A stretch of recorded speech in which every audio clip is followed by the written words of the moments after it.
The GTX 1660 Ti. This is a graphics card that I've been coming into for around 70 to 80 US dollars when it comes to looking on the used market, but at this price you may be wondering, is it a good graphics card, especially compared to the GTX 1070 or the 1080, both of which I've been also coming into those cards for around the same price. The 1080 of course costing a little bit more money, and in fact in my recent used PC parts hunt the prices of 1080s went up a bit where I was locally. But what we've got right here for you today is pretty much an under 100 US dollar mashup of GPUs, because I personally would not pay any more for a GTX 1660 Ti or a 1660 Super. They pretty much similar cards, they perform very similar, just one's got a bit more CUDA cores than the other, and the other has faster VRAM on board than the other, and they sort of equal each other out. We'll also talk about that 6GB of VRAM, especially versus say the GTX 1070's 8GB and the 1080's 8GB too, because that may very well just be the deciding factor on which you want to go for. But for me personally, there is one clear winner in today's comparison, where we're going to test out 5 different games across 1080p and 1440p, as well as show you some side-by-sides here in the video, and of course including power consumption results, undervolting, all that goodness, which we'll take a look at right after today's video sponsor. If you want to get rid of this annoying activate Windows message, then today's video sponsor SCD Keys has you covered for as little as 15 US dollars. After you enter that coupon code BFTYC, you can cop yourself a legit single end user license today. Also works for Windows 11 Pro too. Links in description below.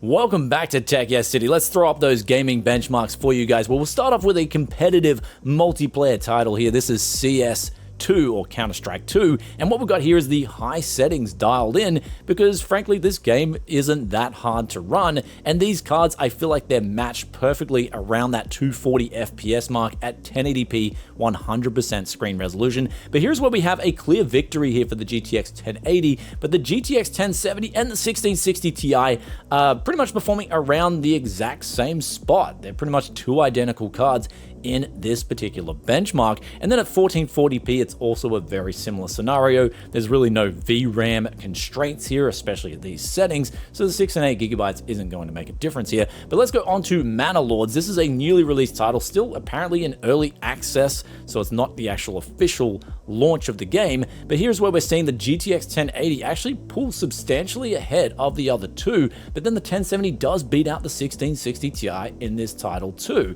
But here's where the 0.1% lows show that the 1070 is actually the one that was struggling in this particular game versus the other two counterparts. 1440p also showed a similar scenario, of course, being much more taxing than 1080p on graphics cards, does show lower results, where personally I would just lower the settings in this game to either low or medium settings at 1440p if you wish to play this game with either of these 3 graphics cards. Now I have included some other GPUs in today's list just to help you get an idea of where these cards fall in terms of not just price performance, but in their overall level versus say even a newer card. But let's get on to Baldur's Gate 3 right now. Now high settings, 1080p, these cards can all give you a decent playing experience, especially since it's not really a fast-paced game like Counter-Strike 2 for example, and here's where the 1080 does pull a victory, and also the 1660 Ti giving out very similar performance figures, but the 1660 Ti does get the edge here when it comes to 0.1% lows, not just over the 1070, but also over the 1080 too. So that's kind of like a weird oddball dilemma here, since this benchmark is extremely taxing. It's actually the most taxing benchmark I run out of all the suite of numbers here in today's video. But moving on to Alan Wake 2, here's where the tables kind of turn at 1080p low settings for the 1660 Ti over the 1070, especially where it's getting out a victory here, especially compared to those other 3 titles that we previously tested. And it's kind of a sizable victory, especially at low settings, because if we put it on high settings, the game is just giving out unplayable frame rates on pretty much all 3 of these cards. I personally cannot play the game with under 30 FPS. It's just really distracting. But when we're getting close to 60 average FPS, that's actually a pretty good result here, especially if you're on a budget. Then the next title is a similar story here with Starfield, and this is where we've got 1080p low settings, 1080p 100% screen res, and here is where we're actually getting very close numbers to the GTX 1080 on this 1660 Ti as opposed to the 1070, which does fall a bit behind these other two cards. Though when it comes to 1440p, the performance cut is just too much, especially in 4 of these 5 titles, where I'd say Counter-Strike 2 was realistically the only game we could play on high settings at 1440p 100% screen res. But the good thing here is about the 1080p numbers is if you decide to use upscaling, you can expect those kind of numbers at 1440p. So realistically, all 3 of these cards are more geared up towards 1080p gaming. But another thing too with Starfield is I decided to test out the power consumption here, just to give you an idea of how good these cards are in terms of their power efficiency, but I've also included the undervolting numbers, and here is where the GTX 1660 Ti is pretty good. I mean, 110 watts out of the box in Starfield, and then if we undervolt it, it goes down to 80 watts. The 1070 saw pretty much similar power consumption numbers as the 1660 Ti, but it was the 1080 here that gave me the biggest wow factor, going from around 140-ish watts all the way down to 100 watts after we undervolted it, and all the cards pretty much give out similar performance before and after. So the 1080 does get the most advantage out of undervolting out of these 3 cards, as opposed to the 1660 Ti or the 1070. Though before we get on to the price, the final thing to talk about is that VRAM, right? The 6GB versus the 8GB. For me personally, these cards are all in that level of struggling to cope with the VRAM that they have on board. In other words, if we're looking at a game like Starfield or Alan Wake 2, if we up the settings to high or ultra on these particular titles, even if we have enough VRAM, the games just become unplayable in terms of what frame rates they can actually put out. So you're kind of in this dilemma where you, on these cards especially, the 4060 might be in a different scenario. I've definitely got to check that out again, especially with some of the latest titles coming out. But when it comes to playing these latest and greatest titles at playable frame rates, in my opinion, it's better to lower the settings, get a smooth playable experience, instead of just going max on these particular graphics cards and getting what I would consider an unplayable experience.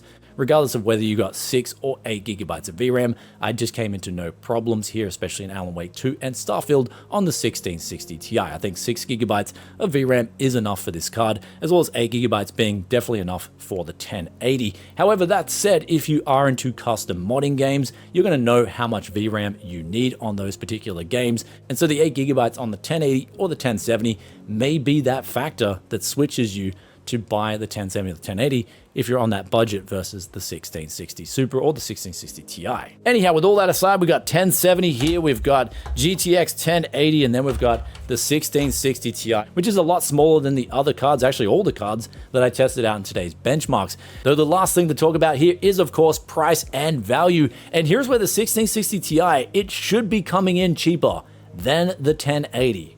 And if it comes around the same price as the 1070, it's pretty much a good buy on the used market. I personally would prefer going out and getting the 1080s. They've just got that extra oomph overall across all the games, as opposed to the other 2 cards in the benchmarks here. But I definitely am picking up all 3 of these cards, and that's why I'm talking about them ultimately in today's video, because they're all great cards. For under 100 USD, you're getting decent frame rates on some of the latest titles. If you're playing competitive titles and you want to lower the settings, you're also going to get a really good experience too, but they're all geared up, in my opinion, towards still 1080p gaming as opposed to, say, 1440p gaming. But for under 100 bucks, you're going to get just a great value card on the used market. And all 3 of these cards, they're also still got driver support. But one thing I will say, I feel like the 1660 Ti will have a little bit more ongoing driver support when eventually the 10 series does become out of date and NVIDIA does stop making drivers for that particular line. I think if it's anything to argue in favor of the 16 series, it's going to have a little bit of extra life versus the 10 series. So that's probably the pro, as opposed to the power consumption really of nothing burger there. VRAM goes to the 10 series, and of course the performance goes to the 1080. Then what about AMD GPUs when it comes to the Vega, for instance, Vega 64 or Vega 56 or the RX 580? Unfortunately, they don't get driver support from AMD anymore. So if you're coming into latest titles, especially a competitive game, you're not going to get driver support for it. As opposed to going on the AMD side of things, I'd definitely try and opt for, say, an RX 5600 XT, but they do, I find, especially in Japan, come a little over 100 USD. They're currently sitting right on that price point. Definitely if they come under 100 USD, I'm going to be doing a video for you guys because I think that's probably one of the best options from AMD on the used market, just if you're on a budget and you want to get into PC gaming with really decent frame rates, but also still have some ongoing driver support too.